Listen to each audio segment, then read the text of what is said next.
todos! Sejam bem-vindos ao programa Seu Direito em Pauta, onde você irá aprender um pouco mais sobre os seus direitos e sobre como administrar as suas finanças. Eu sou Elisiane Moreira, apresentadora, advogada e educadora financeira, e hoje eu recebo aqui em nosso estúdio Giovanni Brandão, que é advogado e pós-graduando em Direito Tributário e Empresarial, para conversarmos sobre regularização de bens no Brasil e no exterior. Seja muito bem-vindo, Giovanni. Um prazer tê-lo aqui conosco hoje. Prazer é todo meu. Muito obrigado pelo convite. Obrigado Prazer. à emissora, à Rede TV. É uma grande satisfação conversar com vocês hoje sobre direito tributário, que Assunto importantíssimo, né, Giovanni? importantíssimo. A gente está acostumado bastante a pagar impostos aqui no Brasil, né? É uma das únicas certezas da vida, né? Nascer, Sim. morrer e pagar impostos. Pois é. Muito bom. Bom, vamos começar falando sobre quais são as principais diferenças entre evasão fiscal e elisão fiscal e em que ponto uma prática legal pode se tornar ilegal. Ah, perfeito. É que, na verdade, a gente aqui no Brasil está muito acostumado a pagar imposto, mas existe uma grande controvérsia sobre como eu posso reduzir minha carga tributária, né? O empresário, a gente sabe que as obrigações tributárias, elas são todas legítimas, mas existem meios para a gente reduzir a carga tributária, tanto da pessoa física quanto da pessoa jurídica. Na faculdade, nos cursos de mestrado, doutorado, a gente aprende que existe uma distinção entre elisão, que seriam as práticas lícitas para diminuir a carga tributária, e também existem meios ilícitos para fazer claro, isso. sim. Esses meios ilícitos comumente são chamados de evasão fiscal. Isso é muito difundido na lei penal também, por meio de sonegação fiscal, fraude. Existem tipos penais bem específicos para tipificar essas condutas.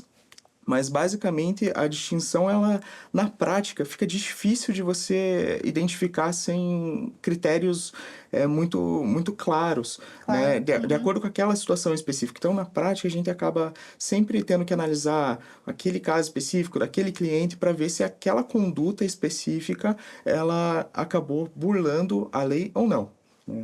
É mais no caso a caso, então, No na caso a prática. Não caso. tem Aham. um livro de regras aí. A carga tributária brasileira ela é considerada alta, né?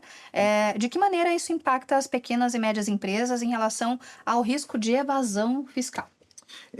No Brasil, a gente tem esses dados que aproximadamente 90% das empresas elas estão no Simples Nacional. Sim. O nosso escritório é especializado em atender empresas de médio, grande porte, mas a gente sabe que no Brasil o microempreendedor é muito afetado Claro. nos impostos, né? A gente tem o Simples Nacional, que é um regime tributário bastante específico e importante hoje no Brasil, mas muitas empresas acabam beirando a ilegalidade por meio de confusão patrimonial e desvio de finalidade e acabam, às vezes, deixando de pagar alguns impostos, mas o fato é que elas não pagam porque não sabem, né? Sim, é pela informalidade Pela mesmo, informalidade, muitas muitas vezes. Às vezes, uma emissão de nota fiscal com valor a menor, Sim. ou às vezes deixam de emitir nota fiscal e o fisco acaba sendo lesado, né? O erário acaba sendo evadido, mas o que acontece é por desconhecimento claro. das empresas, né? Por falta, às vezes, até de uma assessoria jurídica, e aqui eu gostaria de enaltecer o programa, porque é importante que as pessoas saibam os seus direitos, Perfeito. e especialmente no direito tributário, porque no direito tributário a gente tem alterações diárias. É até difícil de se atualizar. Sim. Porque a legislação, ela muda o tempo todo. Constantemente. E para o empresário, ainda mais o microempreendedor, é muito complicado se manter a par de tudo, né? Sim. Então, é muito interessante essa conversa que a gente está É tendo hoje. importante, né? Até porque geralmente ele é o empresário, né? Ele faz tudo. Ele é o financeiro, ele é o comercial e tudo mais. E essa questão tributária é extremamente importante, né? Um passo fora que ele dê em relação ao negócio pode causar uma consequência, pode comprometer todo o negócio, de certa forma. Então, a importância de saber e de ter conhecimento sobre esse tema, né? Sim, quando a gente fala de tributos federais, especialmente, a gente sabe que quando o fisco fiscaliza algum contribuinte, via de regra, em relação a algum tributo que não foi pago, se tem uma multa, que é de 20% sobre o valor do imposto seria devido. Sim. E fora a atualização monetária, que seriam juros, e então só essa carga tributária é muito expressiva. E caso essa fiscalização se torne uma autuação mesmo, venha um auto de infração, essa multa de 20% passa a 75% do tributo. Caramba. Então, facilmente o empresário, que às vezes por desconhecimento não paga algum tributo, tem Sim. que pagar ele 2 vezes. Sim, praticamente só por conta dessa fiscalização. Da penalidade. O que seria o RERT e quais são as principais vantagens para as empresas que optarem aí por aderir, especialmente em um cenário onde a Receita Federal está intensificando essa fiscalização digital? Ah, perfeito. A gente identifica na Receita Federal hoje em dia, a gente acaba trabalhando diariamente com auditores e a gente sabe que a Receita Federal tem envidado esforços para aumentar a fiscalização Uhum, digital. claro. Mas, ao mesmo tempo, tem se dado oportunidades aos contribuintes para regularizar tributos, e muitas vezes com algumas vantagens que são bastante interessantes. Uhum, O RET é um programa para regularização de bens que não foram declarados em declaração de imposto de renda, tanto da pessoa física quanto jurídica. uhum, Então, uma pessoa física ou jurídica que nunca declarou, às vezes, um imóvel, algum bem, às vezes no Brasil ou no exterior, tem a oportunidade agora, até dezembro, de regularizar essa situação, declarando esse imóvel e pagando o imposto em condições favorecidas. ah, perfeito. É uma situação que não retroage, então, em relação à eventual punição e tudo mais, por não ter Perfeito. feito isso antes. Perfeitamente. Esse é o RET. A gente sabe que nos últimos anos houve uma grande debandada de bens e investimentos para o exterior. Sim. Por conta da alta carga tributária no Brasil, muitas Uhum, pessoas, family offices, empresários, acabaram enviando patrimônio para o exterior, para paraísos fiscais, Ilhas sim. Cayman, BVI, e com isso o fisco brasileiro acaba quase que nunca conseguindo recuperar esses tributos Alcançar, que deveriam ser pagos claro. aqui no Brasil, né? Uhum, Mas o RET vem nessa intenção da Receita Federal de regularizar essas pendências por meio da oportunidade do contribuinte declará-las por si só à Receita Federal e assim recolher esse tributo que deveria ser pago com condições melhores, né? uhum, A pessoa física, por exemplo, quando declara imposto de renda no Brasil, o residente fiscal aqui no Brasil, ele paga imposto de renda numa tabela progressiva, de 0 a perfeito. 27,5%. Isso. Vamos supor, de uma situação de um imóvel ou no Brasil ou no exterior, que ele não tenha declarado, ele deveria pagar o ganho de capital, que é a diferença entre o custo de aquisição e o custo de venda, Isso. sobre toda essa variação patrimonial de muitos anos que não houve Sim, declaração, sim. até alíquotas maiores, né? Uhum, De 15 a 22,5%. No caso do RET, a alíquota de ganho de capital ela é reduzida para 15%. Então, a caramba. gente vê muitos empresários e muitas pessoas de alta capacidade contributiva que pagariam facilmente ali os 22,5% por Sim. imóveis que, às vezes, na época, nos anos 2000, por exemplo, valiam 50, 100 mil reais, mas hoje Uhum, valem milhões de reais. sim, Então, o ganho de capital acaba sendo realmente mais vantajoso, porque uma hora claro. ou outra, essa pessoa, quando trouxer o bem ou trouxer o valor da venda desse bem para o Brasil, vai pagar Ela esse vai ter que imposto. pagar, sim. Então, é Uhum, uma perfeito. oportunidade bastante interessante. Muito bom, muito bom. E como que o regime especial aí de regularização cambial e tributária, o RET, pode ser visto como uma oportunidade para empresas e pessoas físicas também, indivíduos, regularizarem suas situações fiscais e evitarem também futuras autuações aí por evasão fiscal? Acho que a gente já falou um pouquinho sobre o programa, mas essa iniciativa, ela é atual, ela está sendo lançada agora, esse ano, ou já vem de determinar outros períodos, enfim? Então, a primeira iniciativa do governo para lançamento do RET foi em 2016. Ah, já tem alguns anos. Mas a gente não sabe se teve uma grande adesão. Mas Uhum, fato é que o programa é um pouco diferente agora. Na época, a gente tinha uma lista mais restrita de bens que poderiam ser incluídos nesse programa. uhum, Hoje a lista é bastante ampla. A gente tem um rol de bens, por exemplo, imóveis, ativos financeiros, mas não há uma lista taxativa. Por exemplo, se discute se poderia se incluir criptoativos, por exemplo, uhum, nessa lista. Às vezes a sim. pessoa compra um Já vem Bitcoin acumulando lá e no nunca declarou? exterior, nunca declarou, ela Uhum. tem a oportunidade de regularizar essa situação, que futuramente, possivelmente, ela poderia ser autuada e pagar essas duras Multas e penas, impérios. multas, e pode ter essa situação agora facilmente regularizada, pagando um imposto que seria menor mesmo. Claro, perfeito. E você poderia explicar para a gente como que essa atualização do valor de imóveis dentro aí do novo regime pode beneficiar o contribuinte em termos de planejamento tributário? Ah, perfeito.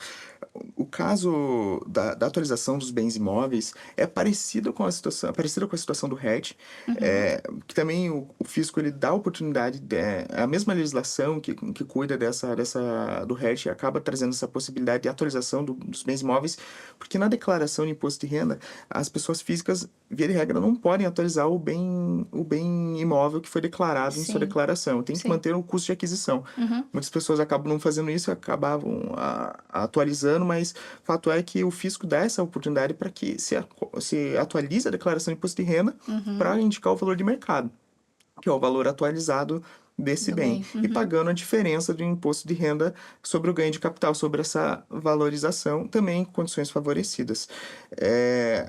O problema dessa atualização, já que a gente está falando de direitos para os Sim. empresários, para as pessoas físicas, é que tem que ser analisado caso a caso. Um pouco diferente do RET, que traz vantagens claras para o empresário, para a pessoa física, a atualização de bens imóveis é um pouco diferente. Porque muitas pessoas no Brasil jamais declararam imposto de renda ou também declararam imóveis que são da década de 80, 90 e tem Claro, algumas muito condições antigos. de desconto para pagamento do ganho de Sim. capital. Então a gente tem que botar bastante na ponta do lápis para ver se vale a pena fazer essa declaração, essa atualização de bens Sim. ou não. Uhum. Porque esse desconto, diferente do RET, o desconto do ganho de capital é diferente. Ele é progressivo e a depender do tempo. Então, por exemplo, se uma pessoa declara esse bem e vem a falecer em menos de 2 anos, ou vem a vender esse bem em menos de 2 anos, ela acaba não tendo desconto nenhum, um desconto bastante reduzido, então não vale a pena o programa. Não valeu a pena, sim. Uhum. Então, é importante a consultoria, conversar com um contador, Sim. com um advogado de confiança para ver se vale a pena No seu caso específico, né? no seu caso Compensa. específico. Perfeito. E com a implementação aí do RET, como a Receita Federal espera incentivar a conformidade tributária e reduzir os casos de evasão fiscal, tendo em vista que talvez não sei se você vai ter esse dado de adesão das pessoas em relação ao RET, dessa atualização com a ampliação dos bens que podem ser incluídos, mas como que as pessoas têm recebido esse programa? Olha, a gente tem contato com vários escritórios de advocacia da área Uhum. tributária, também participamos de vários congressos e conversas com auditores, representantes da Fazenda Nacional, e me parece que não tem sido forte a adesão a esses programas da Receita Federal. Caramba. Nesse início ainda de ano 2024, teve um outro programa parecido, que era a ABEX, que é a Atualização de Bens do Exterior, Uhum. buscando captar justamente essas pessoas, esse nicho de pessoas, de empresários que têm bens no exterior de valores mais vultuosos, Sim. mas a gente não tem conhecimento de tanta adesão, justamente por conta disso que a gente tem esse mesmo, não é o mesmo programa, mas um programa muito parecido agora nesse segundo semestre, na segunda metade de ano. A gente tem alguns clientes que têm aderido, e isso, no caso, de acordo com os nossos estudos, para eles acaba fazendo sentido. Não é para todo contribuinte, não é para toda Claro. pessoa física, Uhum. mas, como eu te falei, é uma situação bastante tailor-made, né? A gente tem que analisar caso a caso, ver se vale a pena. E no final do dia, o nosso trabalho é bastante específico, buscando ajudar mesmo o empresário, a pessoa física, o contribuinte a reduzir a sua carga tributária, né? Acaba sendo um atendimento bem individualizado, Individualizado. personalizado.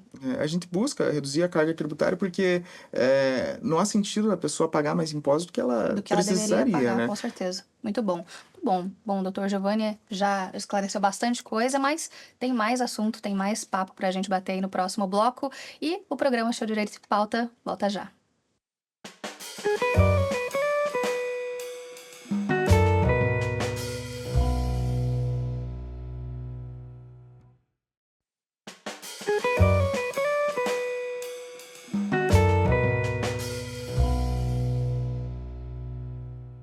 Olá a todos, sejam bem-vindos novamente ao programa Seu Direito em Pauta. Giovanni Brandão. Hoje eu falo com ele, que é advogado e pós-graduando em Direito Tributário e Empresarial. E estamos conversando aqui sobre regularização de bens no Brasil e no exterior. Bom, Giovanni, novamente muito obrigada pela tua presença. Falávamos bastante no primeiro bloco sobre o RET, né? E, na sua opinião, o RET pode ser considerado uma forma de planejamento tributário legítimo ou é uma forma de legalizar práticas que anteriormente estavam à margem da lei, de certa forma?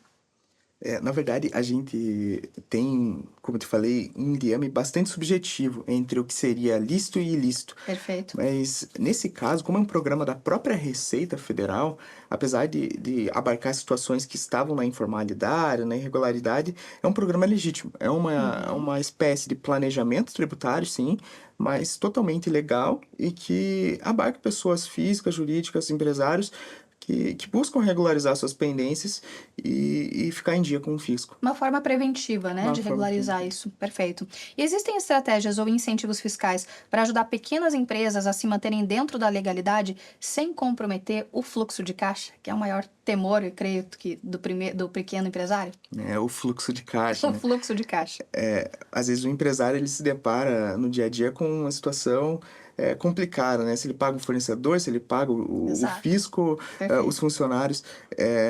O governo federal tem tido várias iniciativas para favorecer os empresários, principalmente por meio de transações, parcelamentos, tudo com o objetivo de manter a regularidade fiscal. A gente Uhum, sabe que na prática é complicado para o empresário que está passando dificuldade claro. para aderir a esses programas.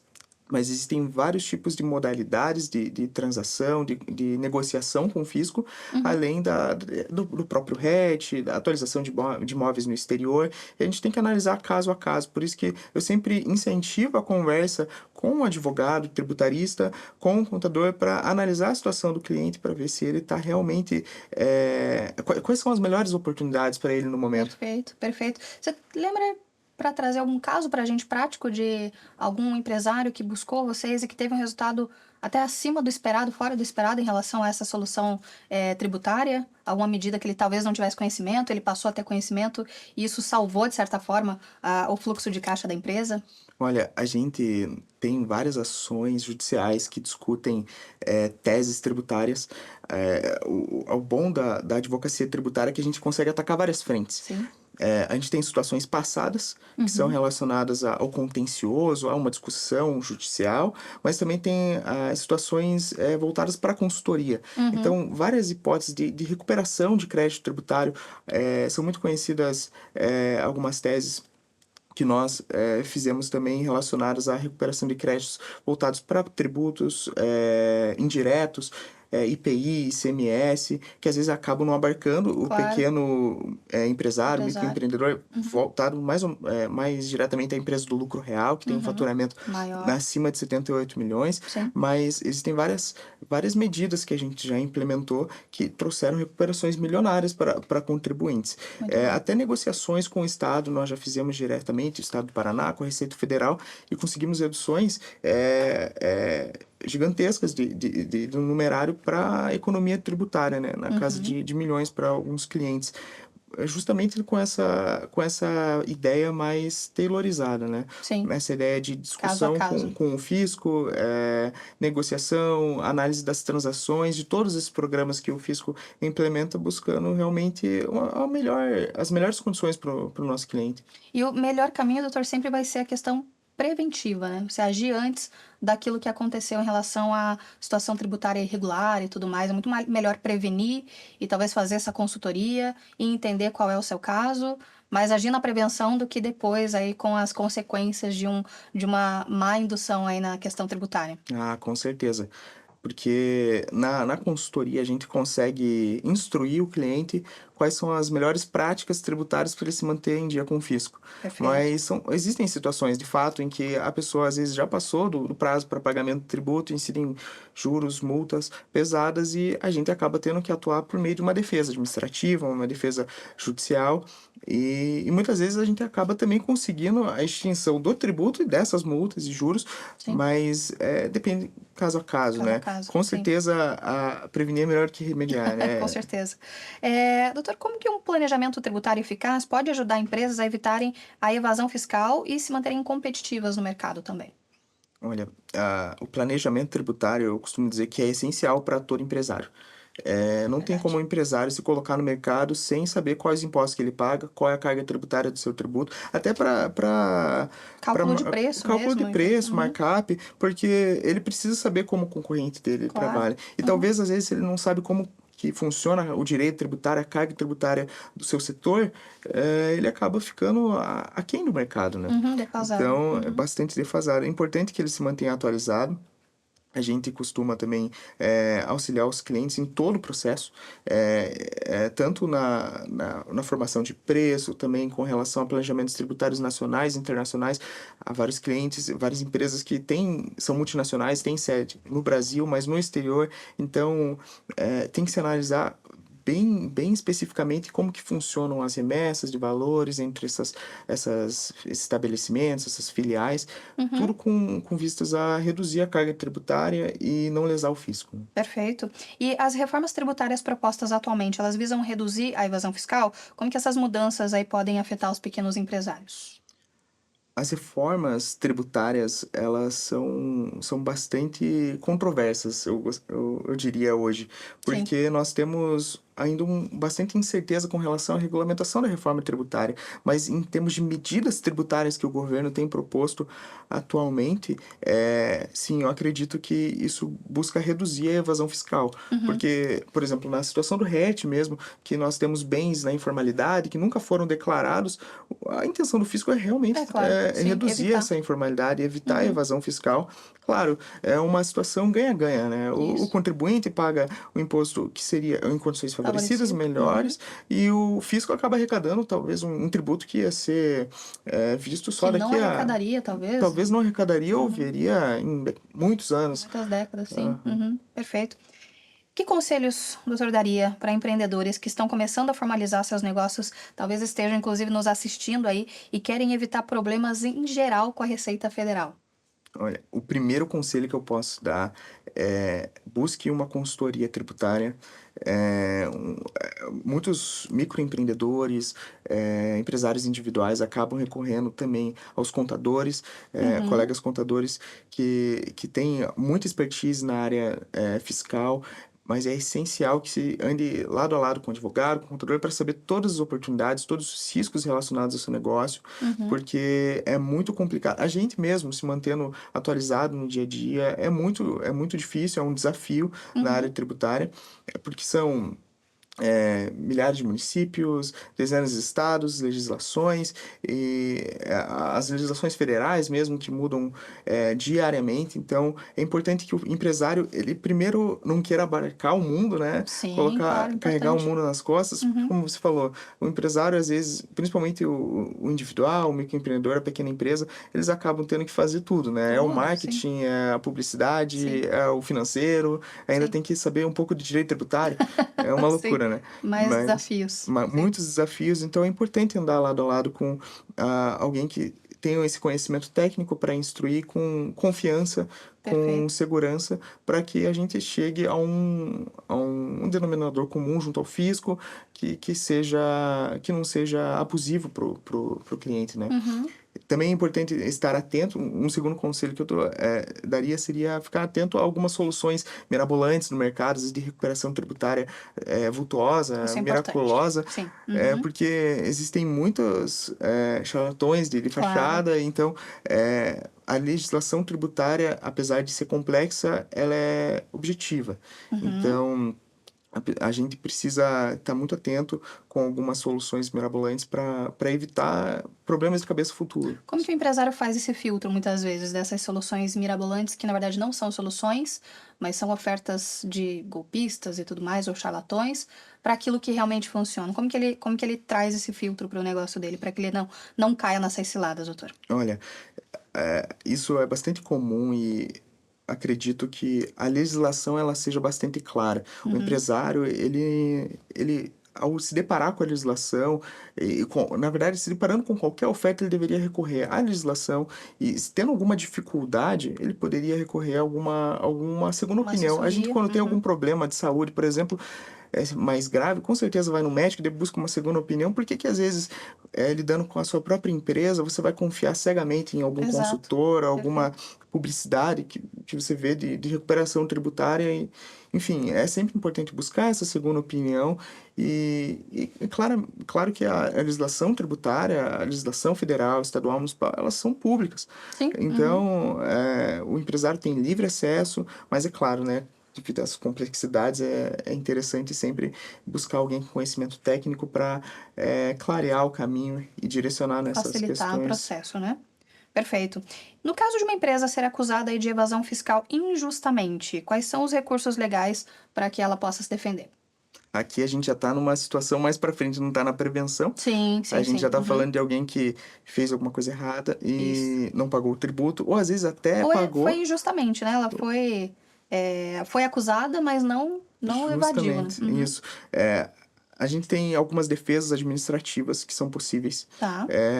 Tanto quando é lavrado um auto de infração, a gente pode fazer uma impugnação, esse valer da impugnação, auto de infração, mas também há várias medidas judiciais que viabilizam o empresário, o contribuinte, a se defender de alguma exigência ilegal do fisco. Sim.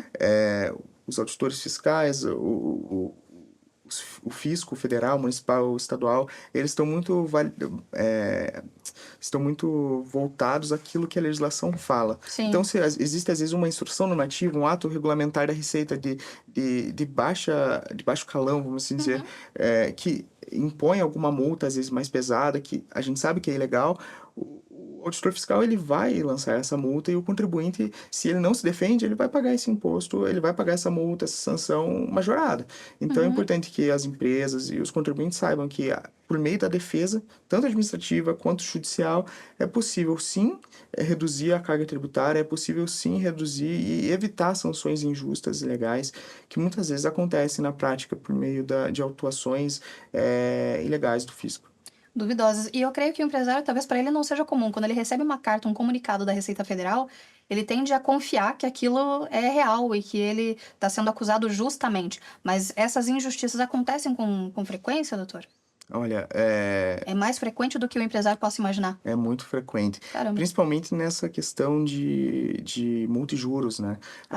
Há pouco que o Supremo Tribunal Federal tem decidido que os juros deveriam ser limitados, por exemplo, à taxa Selic. Sim. É muito comum a gente ver nos municípios, nos estados, principalmente em municípios menores, se cobrando atualização de um tributo, por exemplo, que não foi pago com juros totalmente abusivos. Então, o empresário recebe aquela cartinha da Receita estadual, municipal, com um cálculo de tributo totalmente errado. E ele pensa, sim. eu tenho que pagar isso, mas Sim. na verdade o cálculo está totalmente equivocado. A gente precisa recorrer ao judiciário, a gente precisa recorrer a uma defesa administrativa para demonstrar que o cálculo é abusivo, que ele deveria ser limitado a Selic, por exemplo, que é a taxa de juros. É contraintuitivo, se for pensar, porque é o próprio Estado emitindo esse comunicado, né? Sim. E fazendo esse cálculo para o cidadão. Ele emite porque a própria legislação do Estado permite. E a gente precisa discutir judicialmente que essa legislação ela está contra os parâmetros legais federais, ela está contra a Constituição e ela acaba, de fato, ferindo os direitos do contribuinte, porque o contribuinte tem direitos. E a gente, por meio da defesa administrativa, por meio da defesa judicial, busca assegurar esses direitos. Observar e resguardá-los. Muito bom. Valeu demais a conversa. Muito obrigada, doutor, pela tua presença aqui. Foi, de fato, esclarecedor. Novamente agradeço a oportunidade, agradeço o programa. Sempre um prazer conversar sobre um tema tão importante que é o direito tributário. Muito bom, muito obrigada. Quero agradecer também aos nossos apoiadores, CF Home Design, com esse mobiliário incrível, maravilhoso, enfeitando, embelezando o nosso estúdio. Também a Quadro Shop, por esses quadros belíssimos que também enfeitam ainda mais o nosso cenário, a mais completa loja de quadros de Curitiba. E agora um recado para você que é empresário, sabia que a sua marca pode aparecer aqui no programa Seu Direito em Pauta? A sua empresa e o seu negócio podem estar conosco através de parcerias, apoio e cotas de patrocínio. Como fazer isso? Basta entrar em contato através dos endereços que aparecem agora no vídeo. Gostou desse programa? Então já nos siga nas redes sociais, no Instagram Seu Direito em Pauta, como aparece na tela para você, e em nosso canal do YouTube, onde você pode conferir esse e outros episódios. Seu Direito em Pauta, porque a informação é a sua maior aliada. Nós nos vemos na semana que vem. Até lá!